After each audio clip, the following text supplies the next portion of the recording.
नमस्ते, प्रणाम। कैसे हैं आप लोग? आप सभी का स्वागत है हमारे YouTube channel secret Bhojpuri news में। मैं रितेश आप सभी का अपने ही YouTube channel secret Bhojpuri news में स्वागत करता हूं। तो मैं आप लोगों को बता दूं कि भोजपुरी इंडस्ट्री के सुप्रसिद्ध गायक नीलकमल सिंह जी के एक नए गाने के बारे में बात करने वाला हूं, तो वीडियो को पूरा लास्ट तक देखिएगा।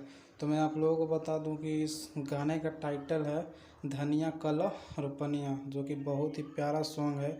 आप लोगों के बीच यह कल सुबह 6 बजे नीलकमल सिंह ऑफिशियल यूट्यूब चैनल के माध्यम से आप लोगों को सुनने को मिलेगा। तो बात कर लेते हैं इस गाने के बारे में।